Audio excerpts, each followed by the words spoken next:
नारायण नारायण नारायण नारायण।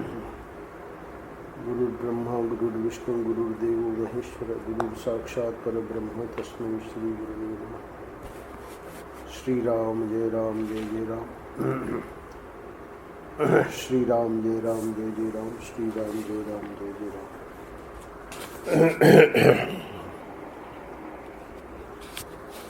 तो अब प्रश्न है कि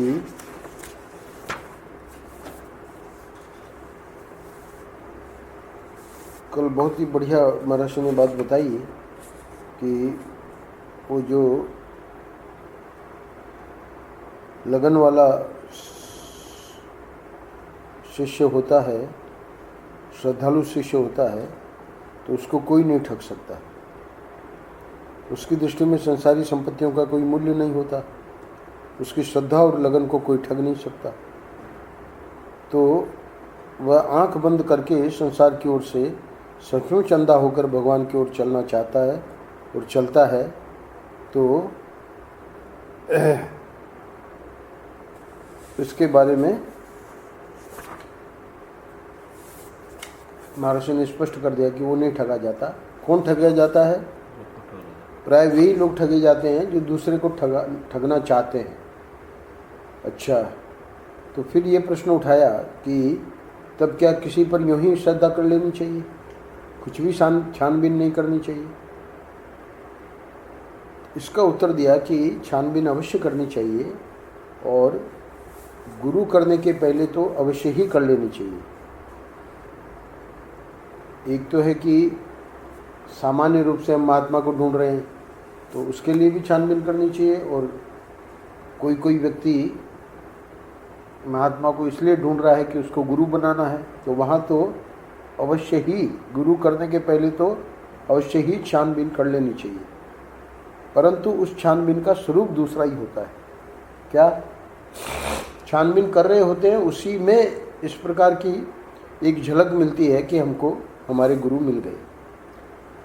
गुरुदेव की ये सबसे बड़ी पहचान है, परंतु यह पहचान भी सर्वसाधारण के लिए व्यावहारिक नहीं है। मतलब ये जो पहचान है ये उसी व्यक्ति को इस प्रकार की पहचान, इस प्रकार का आभास उसको मिलेगा जो कि बहुत उच्च स्थिति में है। सामान्य सर्वसाधारण को इस प्रकार की हृदय की शीतलता का और उनके नाम मात्र से, तिरुवन्नामलाई से ही रमण महर्षि को लगा कि वहाँ जाना है, यानी कोई पूर्व जन्म का ही कुछ ऐसा संस्कार था कि नाम सुनते ही उनको कुछ हो गया। एक देवी जी हैं सिडनी में, ऑस्ट्रेलिया में, तो वहाँ नाइजीरिया में थी, उनके माता पिता वहीं रहते थे।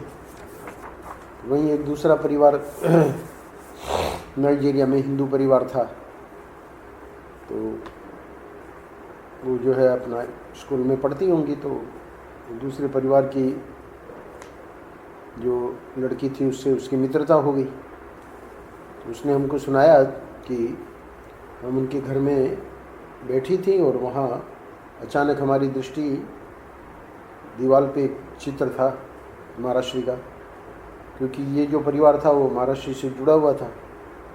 तो ये जो देवी जी थी वो उस चित्र को देखा, बस चित्र को देखते ही उसको कुछ हो गया। तो ये हर किसी को, सर्वसाधारण को नहीं होगा। तो क्या हो गया इसको महर्षि बता रहे हैं अपने शब्दों में। गुरुदेव के नाम श्रवण, दर्शन, आलाप और श्रवण मात्र से ही प्राणों में शांति का संचार होने लगता है।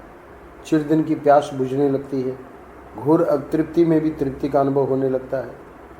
जिनकी प्रतीक्षा थी, जिनके लिए प्राण तड़फड़ा रहे थे, जिनके बिना मनुष्य अंधे की भांति भटक रहा था, उन्हीं के मिलने पर हृदय शीतल न हो जाए, ऐसा नहीं हो सकता। तो स्वयं मिल जाए फिर तो कहना ही क्या। और यहाँ तो चित्र से ही ऐसा हो गया। इसीलिए कहा शुरू में उनके नाम श्रवण से ही, उनके दर्शन, दर्शन का मतलब चित्र के दर्शन अथवा साक्षात दर्शन, गुरुदेव की यह सबसे बड़ी पहचान है। परंतु यह पहचान भी सर्वसाधारण के लिए व्यावहारिक नहीं है।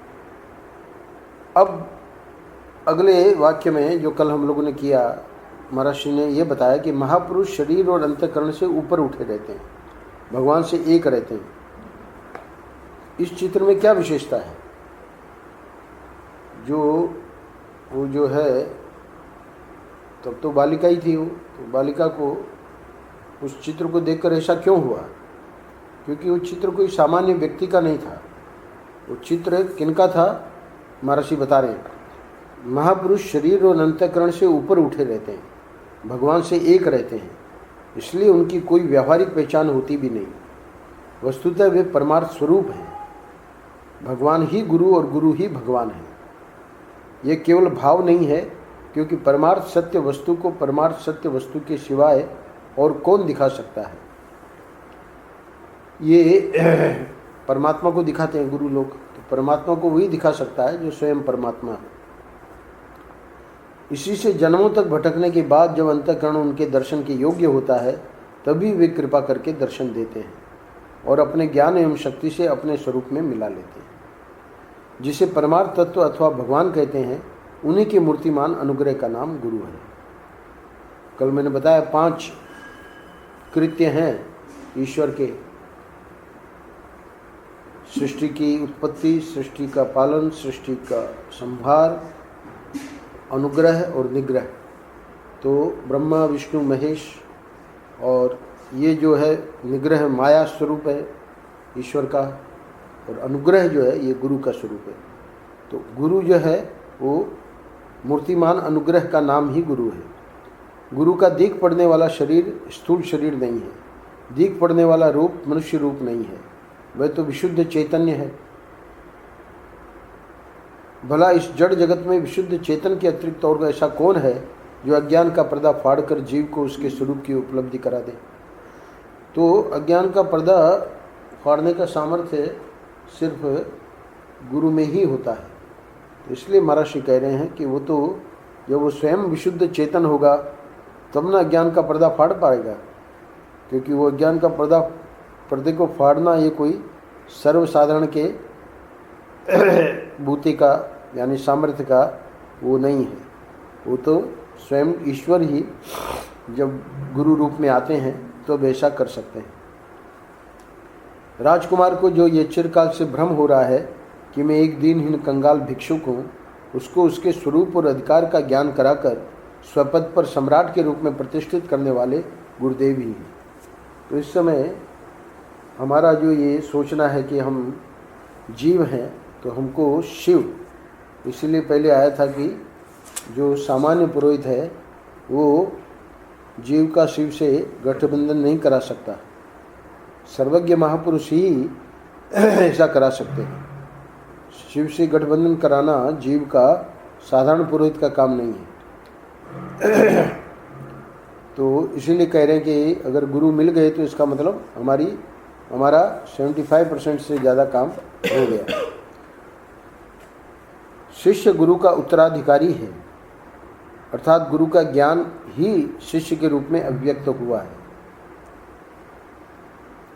तो इस समय जो गुरु है वो अपने गुरु के उत्तराधिकारी हैं। उड़िया बाबा जी ने अपना ज्ञान महर्षि को दे दिया, अब महर्षि जो है उन्होंने अपना ज्ञान ओंकारानंद जी को दे दिया। तो इस प्रकार शिष्य जो है वो गुरु का उत्तराधिकारी है, अर्थात गुरु का ज्ञान ही शिष्य के रूप में अभिव्यक्त हुआ है।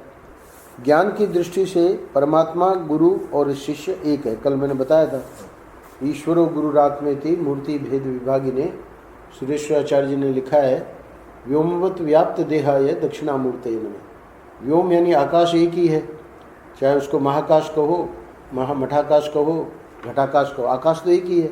उपाधि के कारण उसको महाकाश कह रहे हैं, उसका ईश्वर नाम ले लो। एक को मठाकाश कह रहे हैं, उसका नाम, क्योंकि 5 कृत्य में एक कृत्य गुरु का है, ईश्वर के तो 5 कृत्य हैं, तो अनुग्रह कृत्य चूँकि इनका है तो इनको मठाकाश कह दो। और घटाकाश यानी शिष्य, तो है आकाश ही, उपाधि अलग अलग होने से उनका नाम अलग अलग है। एक का नाम गुरु है, एक का नाम शिष्य है, एक का नाम ईश्वर है।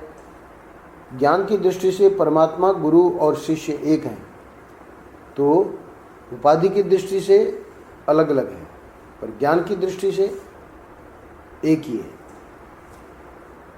आकाश की दृष्टि से तीनों में कोई फर्क नहीं है। जो आकाश घड़े में है वही आकाश मठ में है, वही आकाश महाकाश में है। पर उपाधि की दृष्टि से कहना पड़ेगा महाकाश बहुत बड़ा है, मठाकाश कम है, घटाकाश उससे भी कम है। उपाधि की दृष्टि से भेद लग रहा है, पर आकाश की दृष्टि से भेद नहीं है। ऐसे ही ज्ञान की दृष्टि से एक ही है, गुरु, ईश्वर और शिष्य। और उपाधि की दृष्टि से जो शिष्य है वो गुरु के अधीन है, गुरु को प्रणाम करता है ना, गुरु ईश्वर को प्रणाम करते हैं। उपाधि की दृष्टि से तीनों में भेद है। इस एकत्व के बोध में ही शिष्य की पूर्णता है। तो शिष्य को क्या ज्ञान प्राप्त करना है? शिष्य को यही ज्ञान प्राप्त करना है कि जो तत्व सच्चिदानंद ईश्वर में है, जो तत्व गुरु में है, वही तत्व मेरे में है। तो उस तत्व की एकता को, उस ज्ञान को प्राप्त करना है। उसी में इसकी पूर्णता है शिष्य की। शिष्य की पूर्णता उसके गुरु के जो आश्रम है उसकी महंती में, या उसका जो पद है उसको पद को प्राप्त करने में नहीं है, पर उनके ज्ञान को प्राप्त करने में। तभी तो यह शास्त्र वाक्य सार्थक है, गुरु साक्षात परम ब्रह्म। इस रूप में शिष्य उन्हें पकड़ नहीं सकता, वे स्वयं ही शिष्य के सामने प्रकट होकर अपने को पकड़ा देते हैं। तो इसलिए मैंने कहा था कि इसी आखिरी वाक्य को और स्पष्ट करेंगे अगले वाक्य में। गुरु की महिमा केवल शिष्य ही समझ सकता है, सो भी तभी जब गुरु उसके सामने अपना स्वरूप प्रकट कर देते हैं, और कोई उन्हें जान नहीं सकता क्योंकि वे अपने को गुप्त रखते हैं। ये जो कल जो पैराग्राफ जहाँ हमने विश्राम दिया था उसका अंतिम वाक्य, और आज जो नया पैराग्राफ शुरू कर रहे हैं उसका प्रथम वाक्य, ये क्या कह रहे हैं? महर्षि यहाँ कह रहे हैं कि ये जब परब्रह्म है तो परब्रह्म को शिष्य कैसे पकड़ पाएगा?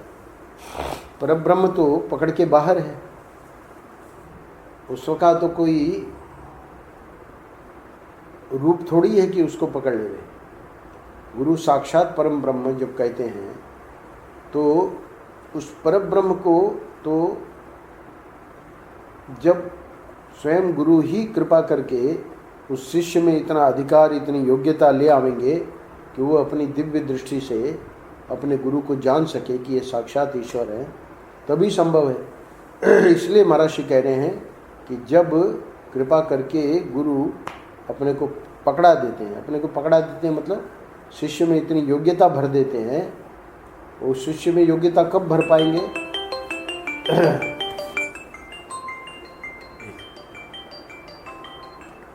हेलो। तो यहाँ पर परब्रह्म जो गुरु का स्वरूप है वो तो तभी पकड़ में आ सकता है जब स्वयं शिष्य भी उसी दिव्य दृष्टि को प्राप्त कर ले जिससे कि परब्रह्म का अनुभव हो सके। तो वो तो बहुत कठिन है। तो इसलिए गुरु जब कृपा करके वो देखते हैं कि शिष्य अब योग्य है, शिष्य में बहुत ही आकांक्षा है, लालसा है परमात्मा को प्राप्त करने की, तो नौका लीला में महर्षि ने दिखाया कि पहले तो वो जो है गोपियों ने देखा कि भाई यमुना जी को कैसे पार करें, तो फिर उतने में एक वो सांवरे रंग का एक मल्ला आया नौका लेके, तो बोले भाई जल्दी ले चलो हमको, क्योंकि श्याम सुंदर जो है गैया चरा के आने वाले हैं, उनका दर्शन वो गोपियाँ करती थी। हर दिन तो इतनी यमुना जी बड़ी नहीं होती थी इसलिए पार कर लेती थी पैरों से, और आज तो संभव नहीं था, यमुना जी बड़ी हुई थी। तो बोले जल्दी करो, बोले नहीं इतने लोग तो हमारे इसमें नहीं आ सकते, और आप लोगों के पास सामान और ये इतना कपड़ा वगैरह तो ये सब नहीं चलेगा। तो जैसे जैसे उसने कहा मल्लाह ने वैसे वैसे है ना मटके फेंक दिए, कपड़े उतार दिए, भारी कपड़े जो ऊपर के थे वो उतार दिए। बोले ठीक है बैठ जाओ।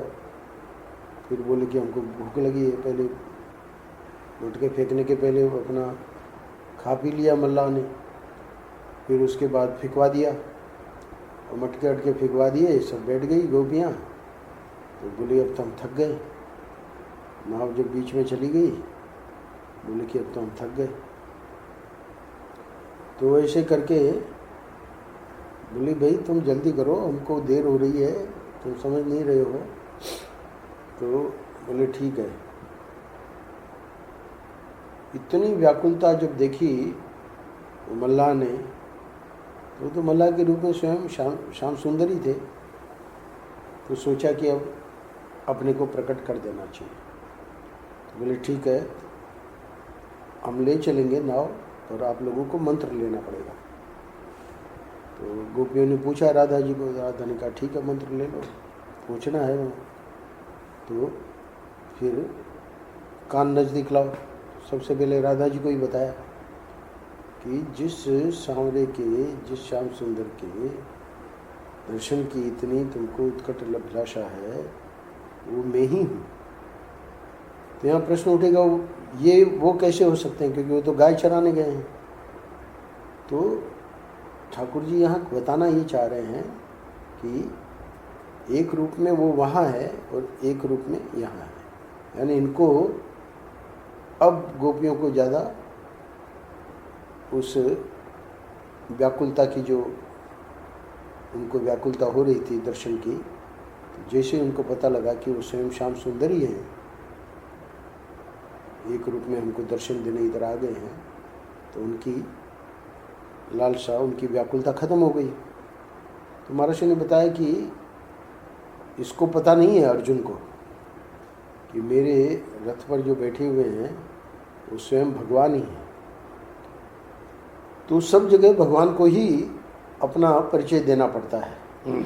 चौथे अध्याय में बताया गीता में। फिर भी उतना स्पष्ट नहीं हुआ उसके हृदय में। 5वां, 6ठा, 7वां, 8वां, 9वां ये सब प्रश्नोत्तर होते होते 10वें अध्याय में तो साफ कह दिया कि मैं ही सब रूपों में हूँ। तब फिर अर्जुन को ये कहना पड़ा कि अगर आप ही सब रूपों में है तो आप इसी रूप में अपने को, अपने में विश्व रूप हमको दिखाइए, अगर हमारे में योग्यता है। तो बोले ये चर्म चक्षुओं से तो नहीं देख सकोगे, पर मैं तुमको अब कृपा करके उसको ज्ञान दृष्टि दी।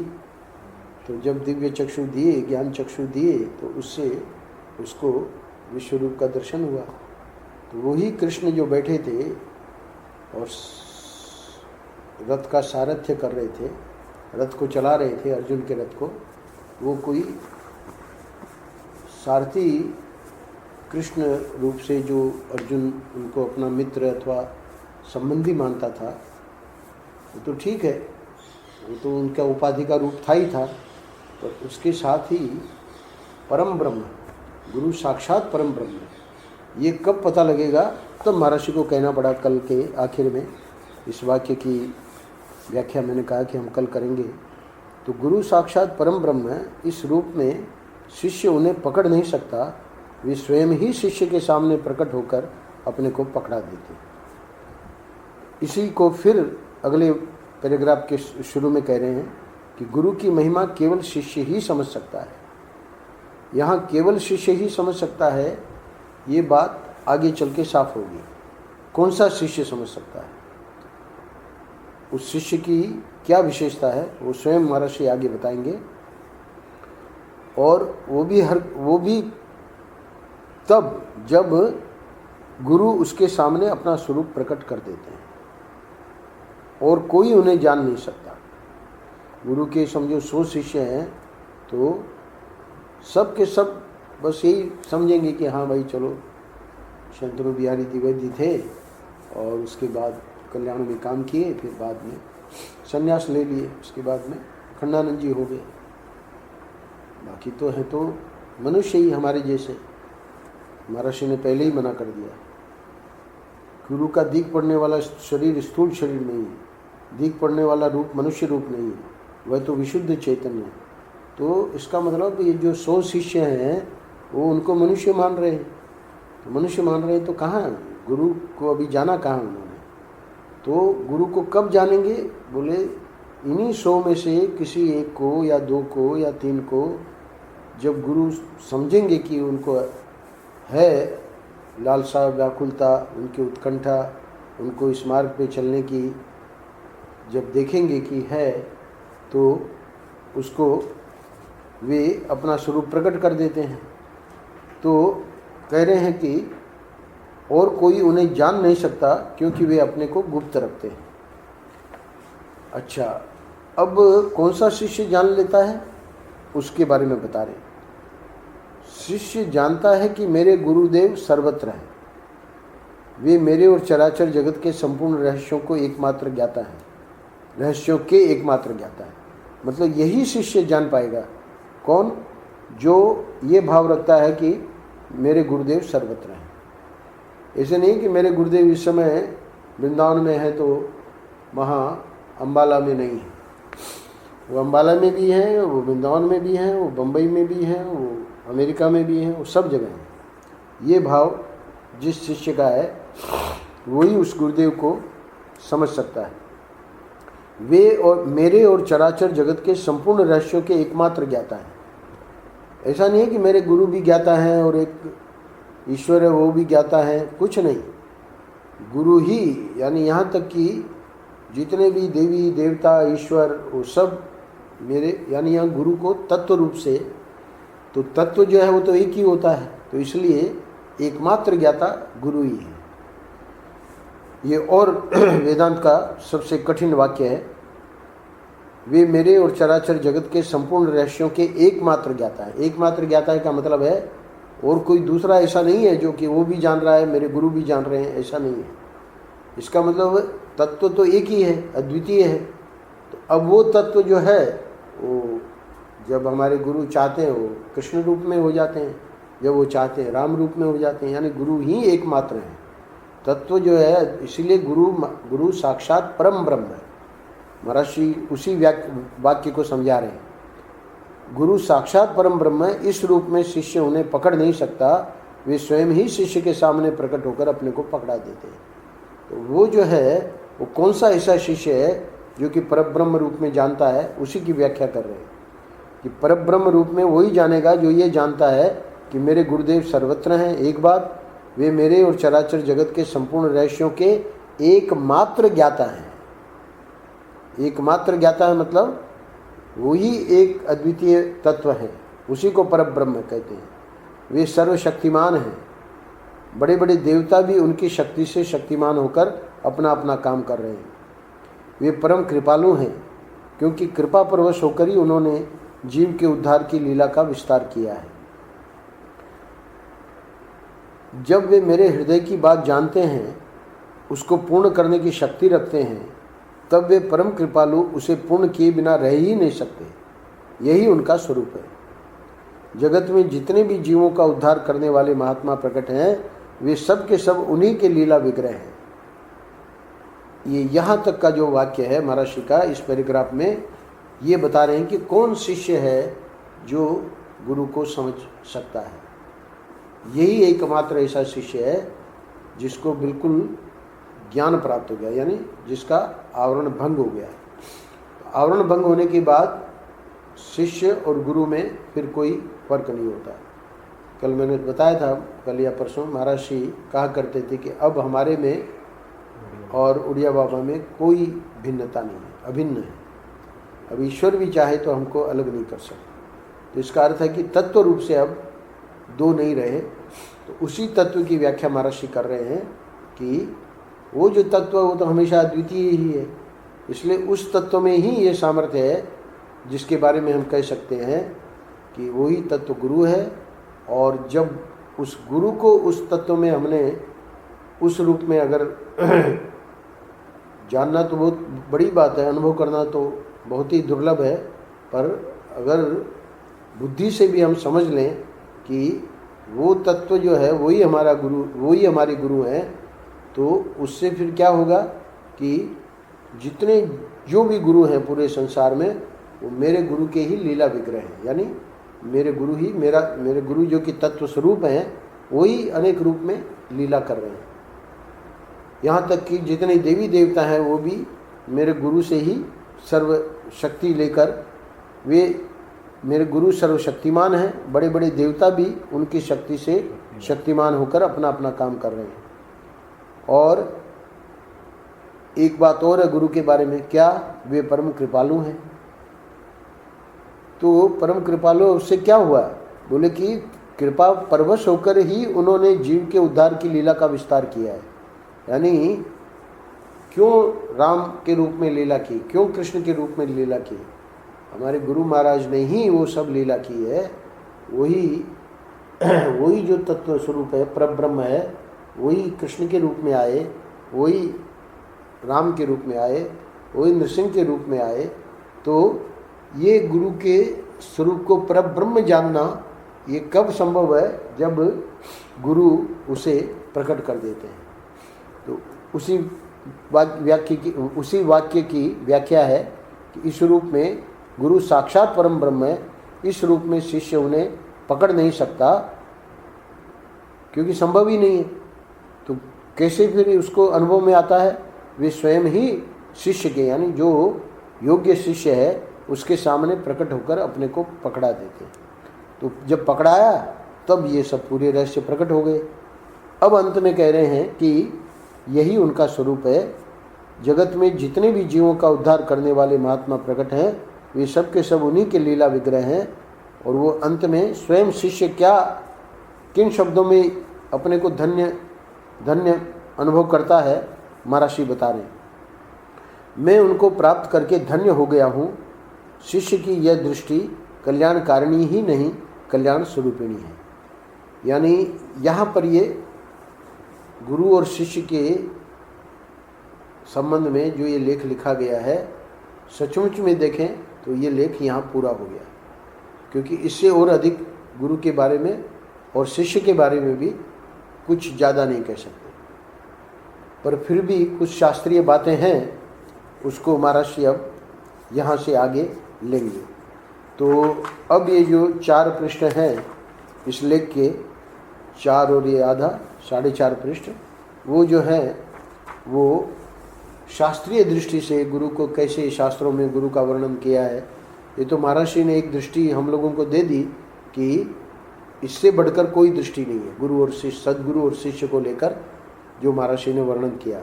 पर हमेशा महापुरुष लोग जब भी अपनी बात बतावेंगे उसके साथ ही साथ प्रमाण भी देंगे। तो प्रमाण में शास्त्रों में सद्गुरु का क्या वर्णन आया है, कैसे वर्णन आया है, उसको महर्षि कई श्लोकों के माध्यम से, एक तो शारदा तिलक करके ग्रंथ है, उसमें दूसरे अध्याय में 142, 143, 144 3 श्लोकों का उद्धरण दिया है अगले पैराग्राफ में।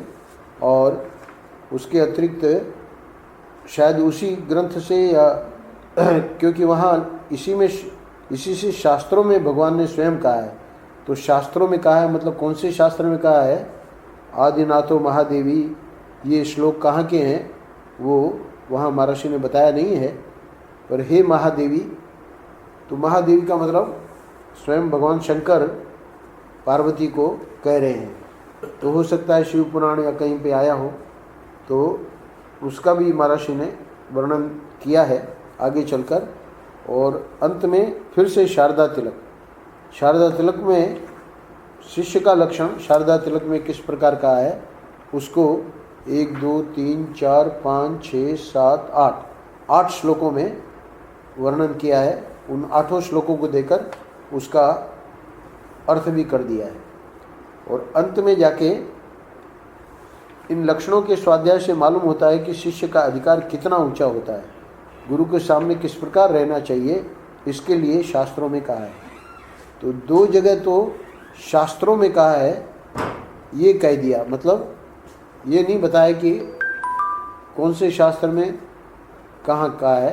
पर शारदा तिलक के जो ग्रंथ, एक जगह तो उसकी संख्या दे दी, अध्याय भी दे दिया, और दूसरी जगह वो अध्याय और वो संख्या तो नहीं दी है, पर 8 श्लोकों में शिष्य का वर्णन। यानी शारदा तिलक सेवानंद जी से लेंगे तो उसको ढूंढ के निकाल सकते हैं कौन से अध्याय में ये है। तो इस प्रकार से ये लेख यहाँ पर पूरा हो गया। अब हम देखेंगे महाराज ने और बातें इस लेख में जो कही है, शास्त्रों का उद्धरण देके उसको भी हम लोग उसका आनंद लेंगे। तो महाराज कह रहे हैं कि यद्यपि परमात्मा के ही समान गुरुदेव के लक्षण भी अनिर्वचनीय हैं, तथापि लोक व्यवहार के लिए शास्त्रों में उनका वर्णन भी होता है।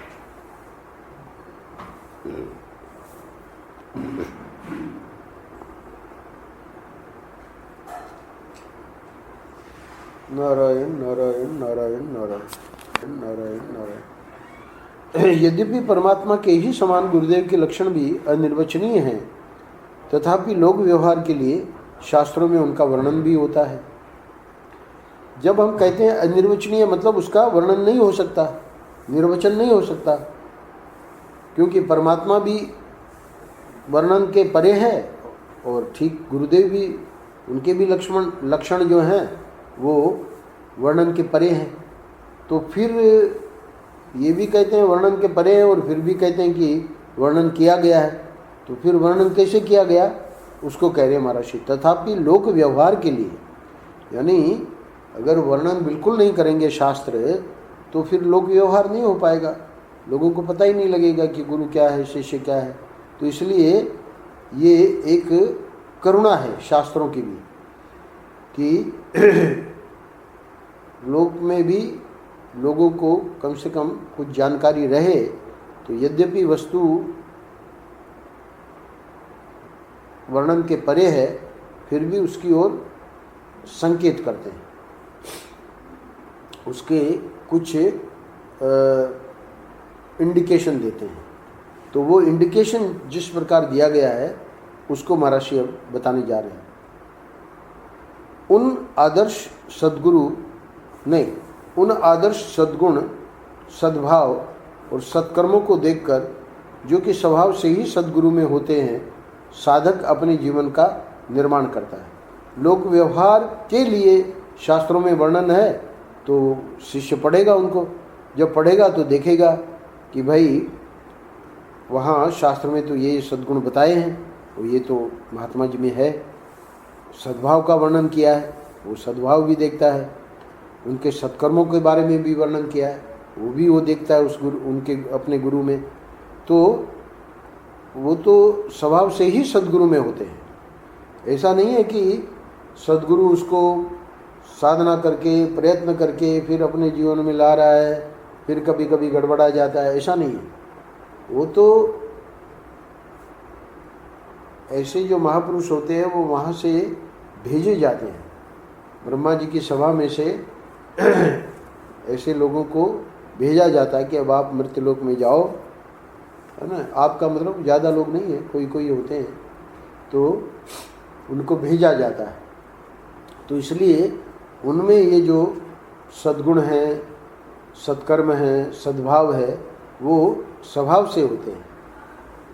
यहाँ भले वो दिखाते जरूर हैं, जब मर्त्यलोक में आते हैं तो वो भी, उन्होंने भी जैसे साधना की है, वो भी गुरु के पास गए, उन्होंने भी क्या क्या पापड़ बेले, तो वो सब एक प्रकार का उनका लोक संग्रह है। यानी जब वो ऐसा करके दिखाएंगे तब जाके शिष्य में भी ये उत्साह आएगा कि हमको भी ऐसा करना है।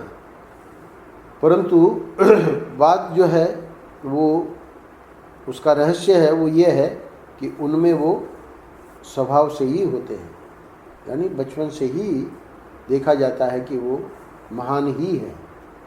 बाकी वो जो करते हैं वो सब उनकी लीला ही है, होता तो उनके स्वभाव से ही है। जैसे भगवान हैं, अब भगवान मनुष्य रूप में अवतार लेते हैं तो सब कुछ कर रहे हैं, चलना सीख रहे हैं, ये कर रहे हैं, वो कर रहे हैं, है ना। यहाँ तक कि गुरु के पास भी जाते हैं, ज्ञान भी प्राप्त करते हैं। अब भगवान को कौन से गुरु चाहिए, पर मनुष्य का रूप लेते हैं तो मनुष्य की लीला पूरी करते हैं। तो ऐसे ही जब गुरु भी बताया कि अनुग्रह के मूर्तिमान अवतार हैं, तो अनुग्रह के जब मूर्तिमान अवतार हैं तो वो तो साक्षात ईश्वर ही हैं। तो इसलिए उनमें ये स्वभाव से ही सद्गुण, सद्भाव और सत्कर्म रहते हैं।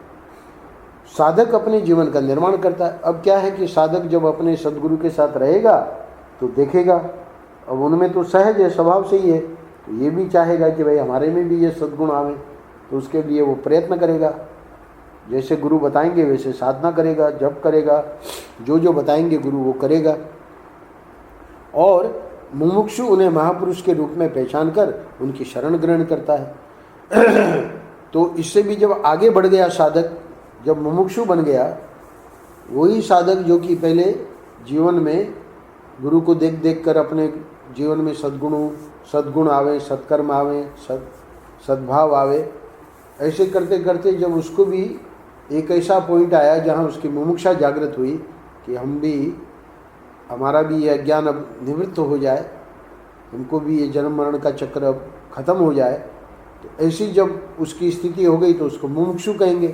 तो मुमुक्षु फिर क्या करेगा, तो उनको तो पूर्ण शरणागति ग्रहण करनी पड़ेगी। तो वो मुमुक्षु जो है वो ऐसे सद्गुरु को महापुरुष के रूप में पहचान कर उनकी शरण ग्रहण करता है, कि साफ कह देता है कि अब हम आपकी शरण में आ गए। जैसे ओंकारानंद जी को पता लगा जब गुजरात में थे, शिव जी ने कहा कि मैं ही तुमको गुरु रूप में मिलूंगा वृंदावन में। तो जब आए और वृंदावन में देखा महाराज श्री का मिलना हुआ, तो अपने को महाराज श्री की शरण में कर दिया। तो शरण ग्रहण करता है। महापुरुषों के लिए तो लक्षणों की कोई आवश्यकता ही नहीं हुआ करती। अब जो लक्षण बताए गए हैं शास्त्र में, तो ऐसा थोड़ी कि महापुरुष उसको पढ़ेंगे और पढ़ के उसको अपने जीवन, उनका तो बता दिया स्वभाव से ही है, वो तो जन्मजात है उनमें। तो ये किन के लिए है? उनका वर्णन केवल साधकों के लाभार्थी होता है। सद्गुरु कैसा होना चाहिए इसका वर्णन इस प्रकार मिलता है। तो अब ये 3 श्लोक यहाँ दिए हैं महाराज श्री ने।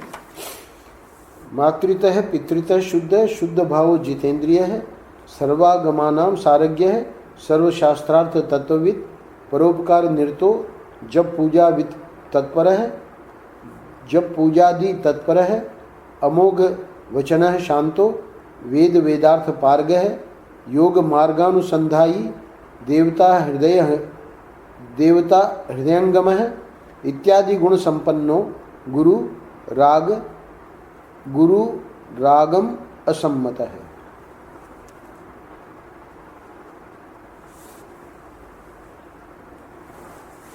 शारदा तिलक 2, 142, 143, 144। मातृतः पितृतः शुद्ध है, जो कुलीन हो, सदाचारी हो, जिनकी भावनाएं शुद्ध हो और इंद्रियां वश में हो, जितेंद्रिय है। सर्व आगमा नाम सारज्ञ है, जो समस्त शास्त्रों के सार यानी उपासना के रहस्य को जानता हो। सर्वशास्त्रार्थ तत्वविद, और जो परोपकार में रस का अनुभव करता हो। परोपकार निरता है। परोपकार निरता मतलब दूसरों के उपकार में रस का अनुभव करता हो। रस का अनुभव कैसे करता है? क्योंकि वहाँ पर नाम की कोई चीज़ ही नहीं है। गुरु के लिए मैं स्वयं ही सब रूपों में हूँ। तो जब वो अपने को ही सब रूपों में देखता है तो कुछ भी किसी के लिए करता है तो उसमें उसको रस आता है। परोपकार में रस का अनुभव करता हो, समस्त शास्त्रों के तात्पर्य स्वरूप ब्रह्म को जानता हो, सर्वशास्त्रार्थ तत्वविद, और जप पूजा दी तत्पर है। जप और पूजा आदि में संलग्न हो। ये नहीं कि भाई गुरु महाराज जो है वो तो न तो जप करते हैं न पूजा करते हैं। महाराज श्री रात को 1.5 घंटा बैठते थे, शाम को भी आधा घंटा मौन रहते थे। तो उनका जप जो है तो गाढ़ निद्रा में भी उनका जप चलता था। वही जप ही उनकी पूजा है। जब पूजा में तत्पर हो, संलग्न हो, जिसकी वाणी अमोघ हो, अमोघ वचन है। तो यहाँ तक कि संतान नहीं हो रही है और उनके मुंह से निकल गया, 10-10, 12-12 साल हो गए। हालांकि ऐसा नहीं है कि वो कभी किसी को संकेत करते थे कि मेरे कहने से हो गई, और वो लीला करते थे कि ये यहाँ राधा कुंड में स्नान कर लो, या ऐसे ये इस प्रकार से कुछ ले लो, जड़ी बूटी या कुछ न कुछ बता देते थे। तो वो सब उसका कोई अर्थ नहीं था।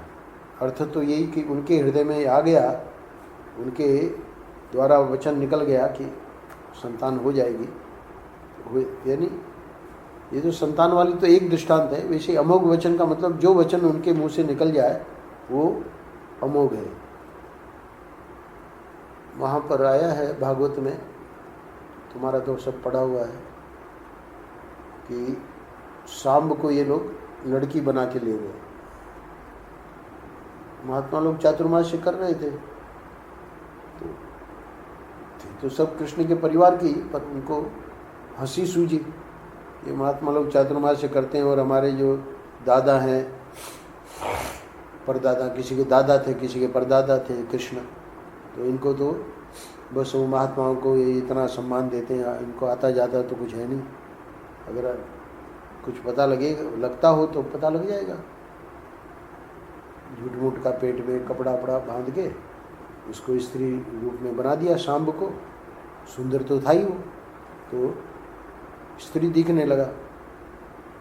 जाके प्रणाम किया महात्माओं को, और साथ के जो थे उन्होंने कहा कि भाई ये जो है जानना चाहते हैं कि इनको लड़का होगा कि लड़की होगी। तो महात्माओं ने कह दिया कि मूसल होगा। तो अमोघ वचन, यानी अब खोला तो अंदर मूसल निकला। तो कहने का मतलब ये महात्माओं में सामर्थ्य होता है, सद्गुरु में। शांतो वेदार्थ पारगह, तो कह रहे हैं कि शांति जिसे कभी न छोड़ती हो, जो वेद और वेदार्थ का पारदर्शी हो।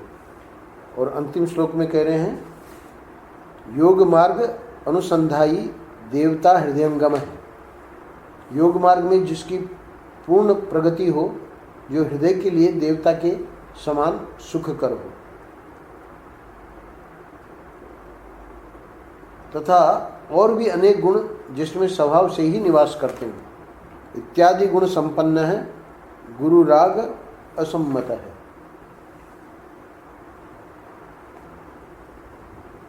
वही शास्त्र सम्मत गुरु है।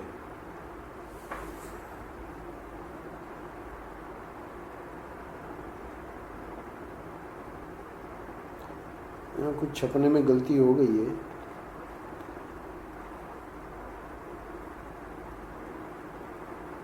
उसको ठीक कर लेंगे बाद में। तो शास्त्र सम्मत गुरु वही है। ये 3 श्लोकों का अर्थ महर्षि ने यहाँ कर दिया। तो यहाँ पर शारदा तिलक भी यही कह रही है जो महर्षि ने बताया कि सहज स्वभाव से ही उनमें ये गुण होते हैं।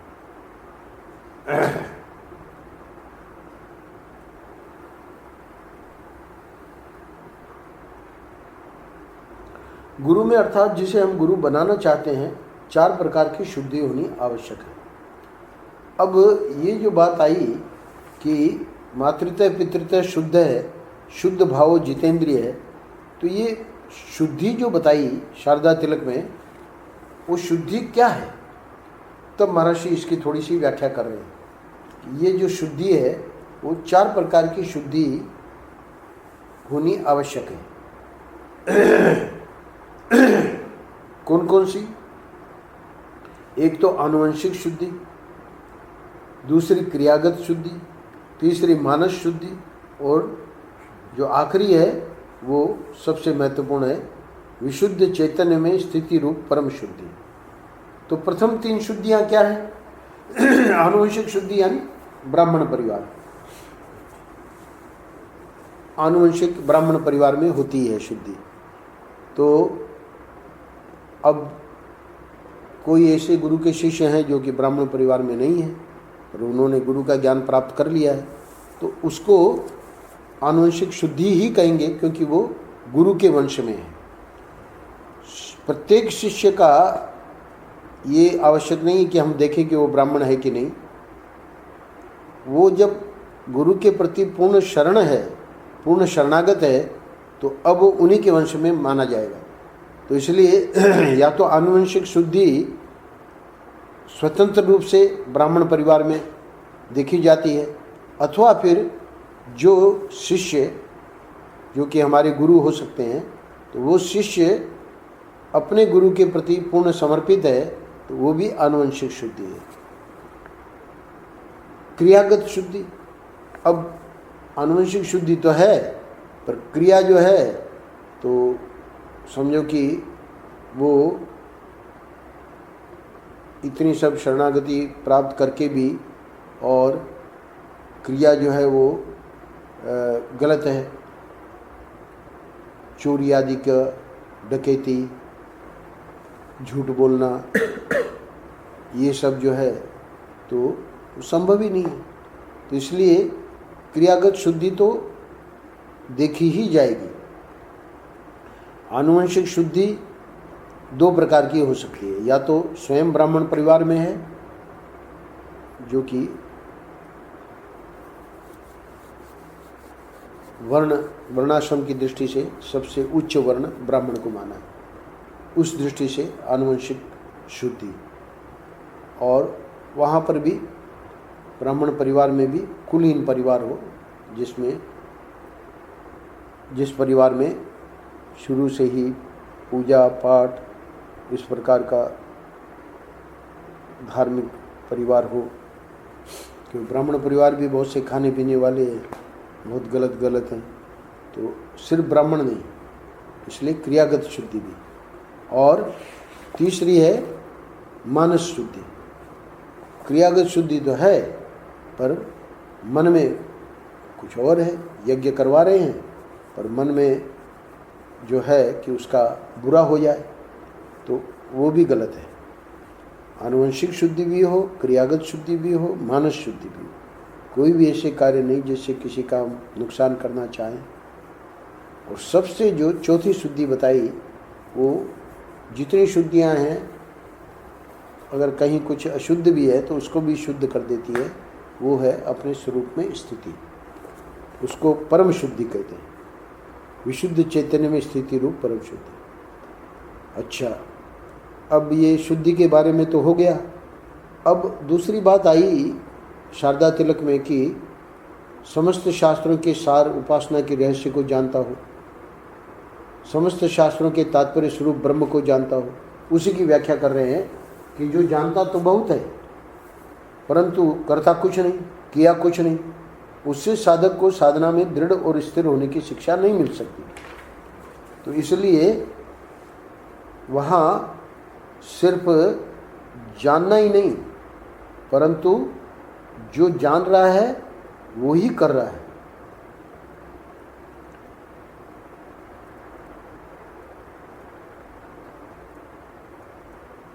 मनसा वाचा कर्मणा, जो मन में है वही वाणी में है और वही कर्म में है। मन में कुछ और है, वाणी में कुछ और है, कर्म में कुछ और है, तो उसको तो असाधु कहते हैं, उसको तो साधु नहीं कहते। साधु किसको कहते हैं? मन में जो है वही वचन में है और वही क्रिया में है, तो उसको कहेंगे साधु। तो इसलिए जो जानता है, तो जानने वाले तो बहुत एक से एक बढ़कर हैं, पर अगर वो क्रिया में नहीं है, करता कुछ नहीं है, किया कुछ नहीं, तो उससे साधक को साधना में दृढ़ और स्थिर होने की शिक्षा नहीं मिल सकती। जिसकी इंद्रियां, अगला पॉइंट है जितेंद्रिय, जिसकी इंद्रियां अपने वश में नहीं है, वह दूसरे को जितेंद्रिय होने की शिक्षा नहीं दे सकता। यदि दे भी तो उसकी सुनेगा कौन? इसलिए गुरु ऐसा ही बनाना चाहिए जो सिद्ध होने पर भी साधक हो, और इसी से गुरु में उपयुक्त लक्षणों की आवश्यकता होती है। जिनमें ये लक्षण दिखते हैं उनमें स्वाभाविक ही श्रद्धा हो जाती है, श्रद्धा करनी नहीं पड़ती, होती है। जिसमें श्रद्धा हो उसमें भगवान का दर्शन और वहाँ से प्रवाहित होने वाले भागवत ज्ञान का स्वीकार ही गुरु करण है। तो इस प्रकार से ये जो शारदा तिलक में ये बातें बताई 3 श्लोकों में, उसकी महर्षि ने यहाँ संक्षेप में व्याख्या भी कर दी कि वो जब लक्षण होंगे तो उससे फिर शिष्य में स्वाभाविक ही उनकी जब गुरु में उपयुक्त लक्षणों की देखेगा तो स्वाभाविक ही श्रद्धा हो जाती है, और श्रद्धा करनी नहीं पड़ती, होती है। जिसमें श्रद्धा हो उसमें भगवान का दर्शन ऑटोमेटिक होता है, और वहाँ से प्रभावित होने वाले भागवत ज्ञान का स्वीकार ही गुरुकरण है। यानी हमने गुरु बनाया, वो गुरु बनाने का मतलब क्या हुआ कि वो जो उनका ज्ञान है, उनका जो हम दर्शन करते हैं भगवान का गुरु महाराज में, तो वहाँ से प्रवाहित होने वाले भागवत ज्ञान का स्वीकार, तो वहाँ से प्रवाहित तो होगा ही, पर दो प्रकार के हैं। एक तो सिर्फ बोलते हैं पर जीवन में उनके नहीं है, तो वहाँ से जो प्रवाहित भागवत ज्ञान होगा वो गुरुकरण में, गुरुकरण यानी शिष्य भी गुरु बन जाए, शिष्य का भी उद्धार हो जाए। शिष्य गुरु बन जाए ये तो कोई आवश्यक नहीं है, पर शिष्य का कल्याण हो जाए उसको कहते हैं गुरुकरण। तो गुरुकरण कब होगा? जब वो जो ज्ञान है गुरु में, वो ज्ञान उनका अनुभव है, और अनुभव होने के कारण उनकी क्रिया में है, और वो क्रिया में होने के कारण शिष्य श्रद्धा जब करता है तो श्रद्धा करने से अपने आप ही उसके जीवन में वो बातें उतरने लगती हैं। उड़िया बाबा जी महाराज, एक मैंने सुनाया भी होगा, तो वो कथा उनकी बड़ी प्रसिद्ध थी, महाराज श्री उसको कई बार बोलते थे। तो वो था तो वैसे सामान्य पुरोहित ही गांव का, पर एक जो परिवार था वहाँ गांव में, तो उस परिवार के जो मुख्य थे, उनके शिष्य पुरोहित के शिष्य थे, वो तो पुरोहित नहीं बोलते थे, उनको गुरु महाराज जी कहते थे, और उनका पूर्ण उनकी श्रद्धा थी। तो श्रद्धा में इतना बल है, वो उड़िया बाबा जी महाराज समझाते थे कि उनकी कोई गुरु महाराज तो पुरोहित थे, इसलिए उनके अंदर लोभ भी था, पर वो लोभ होने के बावजूद भी वो जो शिष्य है उसने कभी ऐसा देखा ही नहीं, उसको तो साक्षात भगवान ही दिखते थे। तो ये भगवान सचमुच में अगर गुरु महाराज जैसे बताया शारदा तिलक में ऐसे होंगे, तो एक ही क्यों कई लोगों की श्रद्धा जुड़ जाएगी। पर ये तो उस शिष्य की महानता थी कि वो भले गुरु में लोभ भी था, तब भी वो उनको भगवान ही मानता था। तो इसलिए उस घटना में महाराज उड़िया बाबा जी महाराज सुनाते हैं कि कहीं पर उसने बच्चे को इस प्रकार से मुंह वगैरह लोभवशात कि इसकी चेन ले लें सोने की, और वो बच्चा बेचारा मर गया, इसी परिवार का था। तो गुरु महाराज आए हुए थे घर में, तो बताया कि ऐसे ऐसे बच्चा मरा पड़ा है। उसने कहा कि साक्षात भगवान हमारे घर में आए हुए हैं, बच्चा मर ही नहीं सकता। तुरंत गुरु महाराज के चरण धोए और बच्चे पे छिड़का, बच्चा जिंदा हो गया। तो गुरु महाराज को भी आश्चर्य हुआ, क्योंकि उन्होंने तो लोभवशात वो चेन लेनी चाहिए थी, वो बच्चा चिल्लाने लगा, इसलिए उसका मुंह दबाया, उसी में वो जान तो थी नहीं उसमें, ऐसे ही था कमज़ोर लड़का, तो मर गया। और देखा कि हमारे चरण धोने से ये जिंदा हो गया। तो फिर उसी गांव में एक ऐसा भी व्यक्ति था जो बुलाता तो था उनको, पर उसकी श्रद्धा उद्धा नहीं थी। तो गुरु महाराज को लगा कि जब हमारे चरणों में इतना पावर है, तो तब तो हम उसको भी दिखा सकते हैं। जो हमारे में श्रद्धा नहीं करता है ना, वो भी जब चमत्कार देखेगा तो वो भी तो उसके अंदर भी तो श्रद्धा हो जाएगी। तो कुछ महीनों बाद उसके घर में भी कोई हुआ होगा फंक्शन, तो उसमें उस बच्चे को उसने कर दिया। वहाँ तो कोई लोभ वोभ के कारण नहीं, ऐसे ही दिखाने के लिए। तो अब वो बच्चा मरा पड़ा है, और लोगों ने देख भी लिया कि इन्होंने जो पुरोहित जी थे उनके कारण ये ऐसा हुआ। तो उसको पता लगा, तो बोले हम इसको पुलिस में देंगे। बोले पुलिस में देने की जरूरत ही नहीं है, गुरु महाराज ने बताया हमारे चरण को धो और इसके ऊपर छिड़को, ठीक हो जाएगा। तो उसकी तो श्रद्धा थी नहीं, उसने कहा हम ये सब नहीं करेंगे। तो आपको लोगों ने समझाया कि भाई जब कह रहे हैं तो उसमें तेरे को लगता क्या है, धोके देख लें, अगर जिंदा हो जाए तो बढ़िया है। और लोगों के कहने से श्रद्धा तो थी नहीं उसकी, धो के उसके ऊपर छिड़का, बच्चा तो मरा का मरा पड़ा रहा, कुछ हुआ ही नहीं। अब गुरु महाराज जो है वो घबराए, तो भगवान ने उनको सद्बुद्धि दी, तो उन्होंने एक प्रार्थना की, बोले कि वो हमारे जो शिष्य हैं उसको बुलवा लो और बस इतना काम कर दो, बाद में पुलिस को देना है जो भी करना है। वो आया, गुरु जी को साष्टांग दंडवत प्रणाम किया। उसकी तो भगवत बुद्धि थी, भगवान की, भगवान है साक्षात। तो लोगों ने उसको बताया कि ऐसे ऐसे घटना हो गई। बोले हो ही नहीं सकती, संभव ही नहीं है, साक्षात भगवान में बैठे हैं, लाओ लोटा लाओ। बोले वो तो कर चुके, लोटा वोटा तो सब हो चुका। बोले नहीं, मैं इस बात को नहीं मानता, हमारे गुरु महाराज आए हुए हैं, भगवान साक्षात, ये हो ही नहीं सकता। अब लोटा लाओ, परात लाओ। गुरु महाराज के चरण धोए, और वो जो शिष्य था जिसका भगवत बुद्धि थी, तो श्रद्धा में इतना बल है। उड़िया बाबा जी महाराज बताते थे, क्योंकि बालक जिंदा हो गया। तो यहाँ महर्षि ये कहना चाह रहे हैं कि शारदा तिलक में जो लक्षण गिनाए हैं, तो वो ऐसा अगर गुरु का सहज स्वभाव होगा तो तो हर एक व्यक्ति जो उनसे जुड़ेगा उसकी श्रद्धा बन जाएगी। यहाँ तो एक ऐसी दृष्टांत दिया है उड़िया बाबा ने, जो कि सचमुच में ऐसा वो गुरु नहीं था, पर एक शिष्य की श्रद्धा के कारण, श्रद्धा में इतना जब बल है तो गुरु भी अगर पूर्ण हो तो डबल बल हो गया ना। श्रद्धा का भी बल, गुरु का भी बल। बल्कि यहाँ तक है कि हमारी श्रद्धा में कुछ कमी भी रही तब भी वो गुरु जो है वो पूर्ण होने के कारण हमारी श्रद्धा को भी ठीक कर लेगा। तो इसीलिए ये पॉइंट जो है, लक्षण जो है, वो महर्षि ने यहाँ थोड़ा विस्तार करके बता दिया कि जिसमें श्रद्धा हो उसमें भगवान का दर्शन और वहाँ से प्रभावित होने वाले भागवत ज्ञान का स्वीकार ही गुरुकरण है। अच्छा, अब ये गुरुकरण कहाँ होता है, कहाँ नहीं होता है?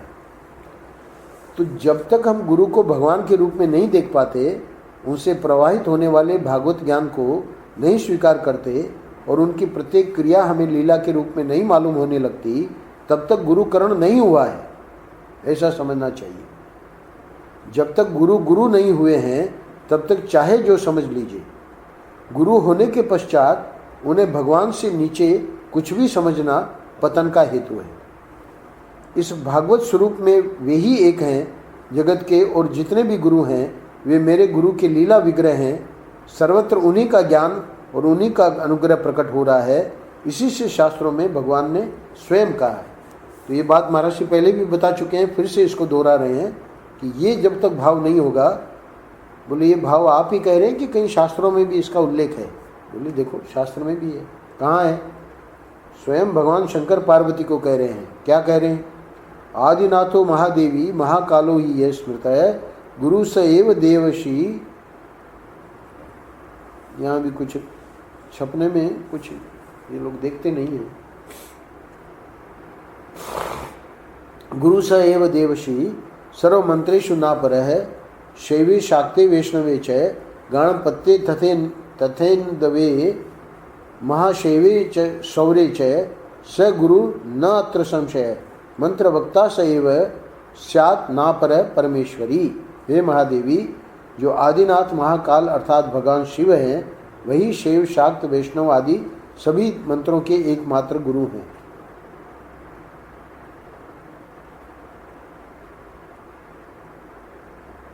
उनके अतिरिक्त और कोई मंत्रदाता हो ही नहीं सकता। मंत्र दान के समय अथवा उसके पश्चात जो गुरु की मनुष्य रूप में प्रतीति होती है, यह तो शिष्य की एक कल्पना है। वास्तव में परमात्मा ही गुरु हैं। इन गुरु की शरण और इनके कर कमलों की छत्र छाया पाकर शिष्य धन्य धन्य हो जाता है। तो ये जो शास्त्र का, कौन से शास्त्र में ये महर्षि ने नहीं बताया, पर ये स्पष्ट हो गया कि साक्षात शिव ही गुरु रूप में आते हैं। अब जो आज की स्थिति है वो भी बता रहे हैं। आजकल का समय ही दूसरा है। पहले गुरु वर्षों तक शिष्य की परीक्षा करते थे, तब उसे स्वीकार करते थे, परंतु अब तो गुरुओं की भरमार हो गई। और जैसे बाजार में दलाल अपनी अपनी दुकानों पर लाने के लिए ग्राहकों को परेशान करते हैं, वैसे ही गुरु कहलाने वाले लोग भी अपना शिष्य होने के लिए लोगों को तरह तरह से प्रलोभित करते हैं। सिद्धांततः सभी को शिष्य के रूप में स्वीकार किया जा रहा है। इसके लिए बहुत ऊंचे अधिकारी की आवश्यकता होती है। अशुद्ध पात्र में अच्छी चीज रख दी जाए तो वह बिगड़ जाती है। अनधिकारी शिष्य उत्तम साधना को सुरक्षित नहीं रख सकता, इसलिए शिष्य की परीक्षा भी आवश्यक है। संक्षेप से यदि कहा जाए तो जो सद्गुरु को परमात्मा के रूप में पहचान कर शरीर, धन और प्राण उनके चरणों में निवेदन करके उनके ज्ञान और सिद्धि को प्राप्त करने की चेष्टा करता है, वही शिष्य है, ऐसा कहना पड़ेगा। शिष्य का लक्षण शारदा तिलक में इस प्रकार कहा गया है। गुरु का लक्षण तो पहले बताया, इस पैराग्राफ की भी थोड़ी व्याख्या कल कर देंगे। और अब जो शिष्य का लक्षण बताया है वो 1, 2, 3, 4, 5, 6, 7, 8 श्लोकों में कहा है। इसको भी कल ले लेंगे। और इसके बाद जो है इन लक्षणों के स्वाध्याय से मालूम होता है कि शिष्य का अधिकार कितना ऊंचा होता है, गुरु के सामने किस प्रकार रहना चाहिए। इसके लिए शास्त्र में अंत में जो महर्षि ने और 3 या 3.5 श्लोकों के माध्यम से जो बात कही है, तो देखेंगे। या तो कल पूरा हो जाएगा, कल जाना है, ठीक है, कल